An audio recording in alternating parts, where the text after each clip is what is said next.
The museum is located in Oakey, a town 20 minutes west of Toowoomba.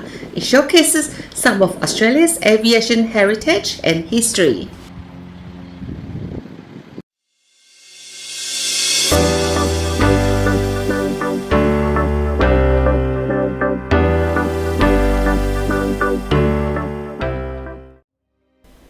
The Bristol Boxkite was made by the British and Colonial Aeroplane Company.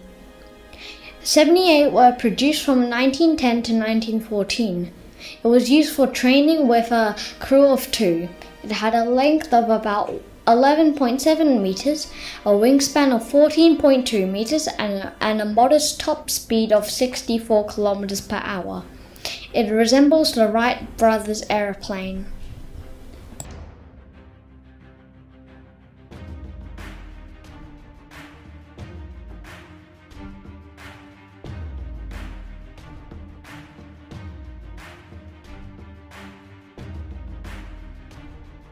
This is a replica of a Deperdussin CSF-5.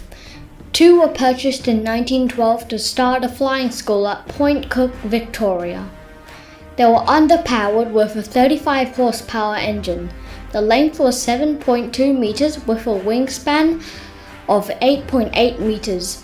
Top speed was a sedate 60 kilometers per hour.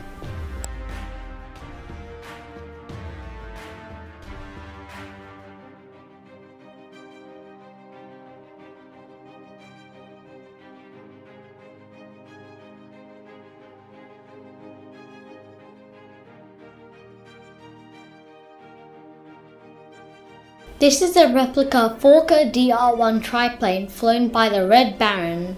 It had a length of 5.8 meters and a wingspan of 7.9 meters. With a top speed of 180 kilometers per hour, it was small and nimble. Armed with 2 Spandau machine guns, about 320 were made. The Focker's nemesis was the Sopwith Camel. Designed by Herbert Smith, 5,490 were made. In overall dimensions and top speed, both were very similar. Sorry, we couldn't help it. Armed with 2 Vickers machine guns, it was the best Allied fighter of World War I. This was the beautiful model of a Handley Page World War I heavy bomber. With a length of 19.2 and a wingspan of 30 meters, it was big for World War I. It could carry 900 kilograms of bombs and had a top speed of 157 kilometers per hour.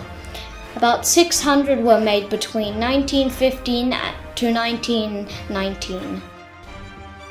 This was just such a beautiful model.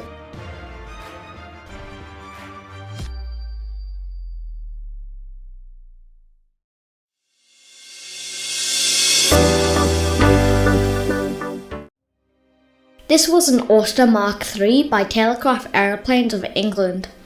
Total production of all Marks was 1,630. A liaison and observation aircraft with up to 3 crew and passengers. It had a top speed of 209 kilometers per hour with a stalling speed of 51 kilometers per hour. It could take off in only 28 meters.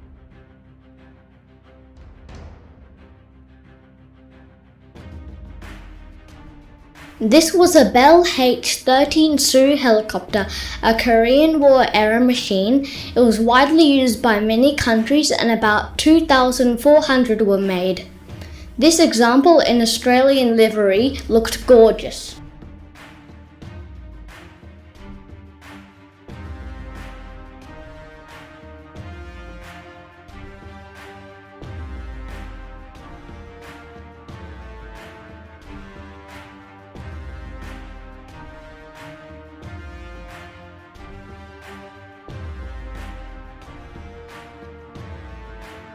Next was a Bell Kiowa 206B-1 light recon helicopter. We understand 12 were built in the US and a further 44 were made in Australia. Australian use started in 1971. This camouflage scheme looks amazing along with the black kangaroo.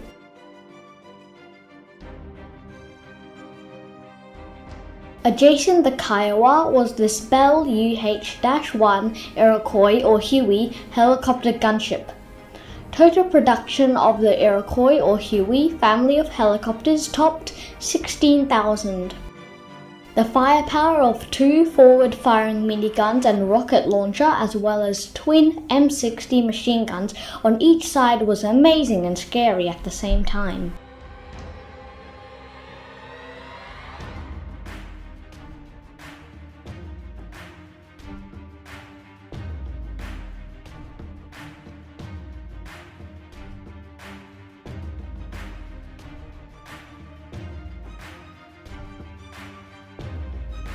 This Eurocopter AS-350 Squirell was used as a light utility helicopter. Use spanned from 1984 to 2017.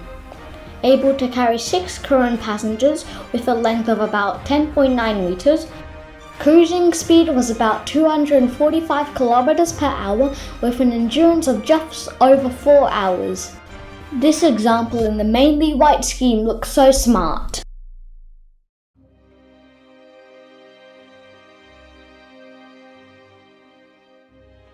Just past the collection of helicopters was this Winjeel, Australian designed and built as a training aircraft by the Commonwealth Aircraft Corporation. Use spanned from 1955 to 1995 with the RAAF. Accommodating up to 3 crew and passengers, it had a top speed of 299 kilometers per hour. 62 were understood to have been manufactured.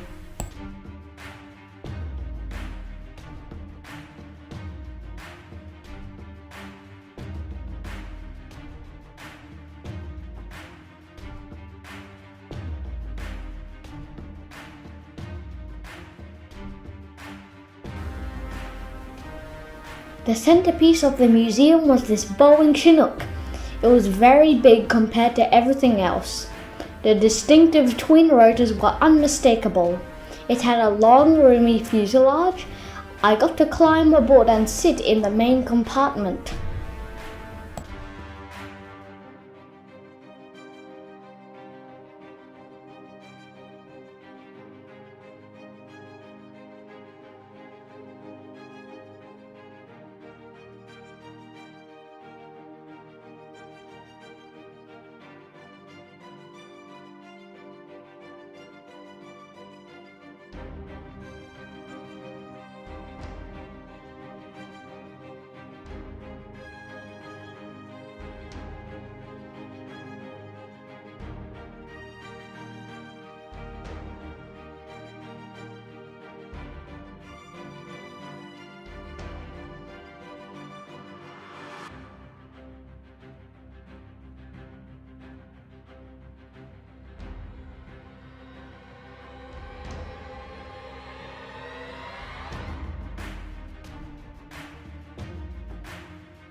Here we can take a peek inside the cockpit.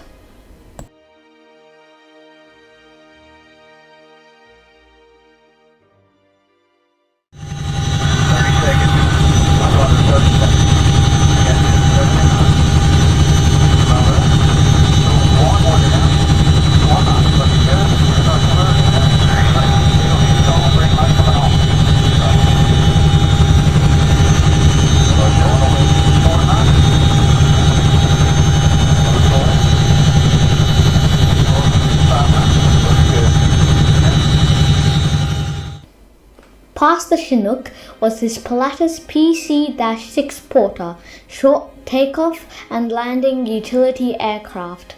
Manufacture started in 1959 with over 600 built.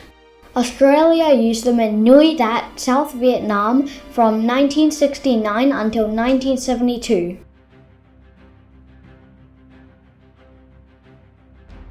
Next was this diorama of a forward arming and refueling point.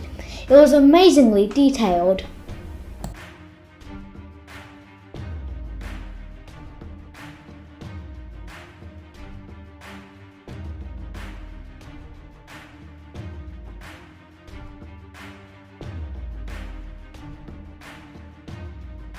Second only to the Chinook, in my opinion, was this gorgeous Sikorsky Blackhawk. The camouflage scheme was beautiful, and this example had 4 external fuel tanks as well. Overall, just a beautiful helicopter.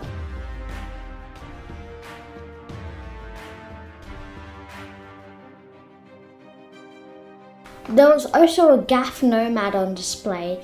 Australian designed and manufactured, 172 were built. Most were withdrawn from Australian use by 1993.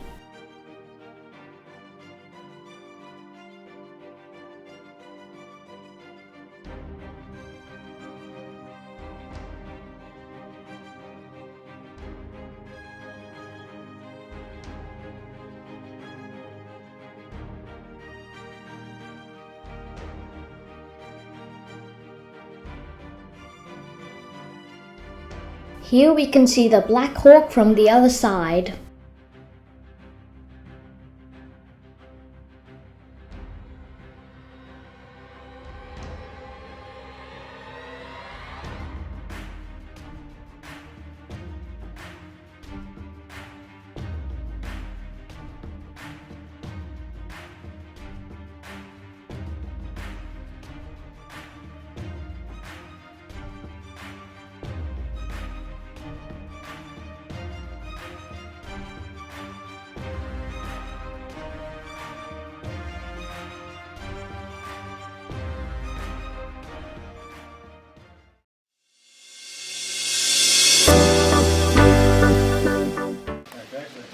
Just before we left, I was lucky enough to be invited to climb aboard the Huey.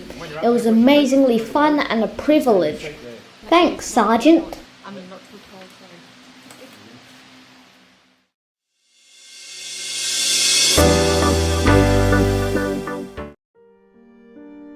Off to one side was the Terry Egan room.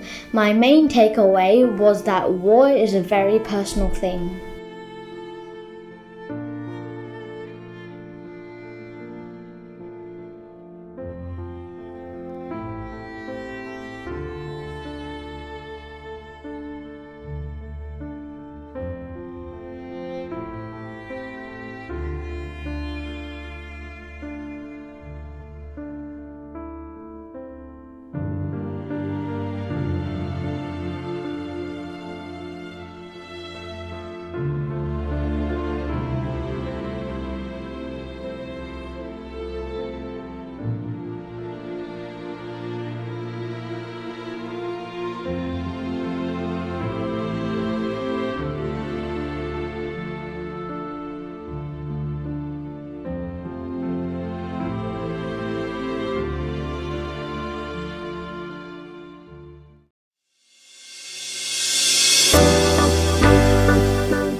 Thank you for watching our video. I hope you have enjoyed it.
Don't forget to like, share, comment and subscribe, and we'll see you in another video. Bye!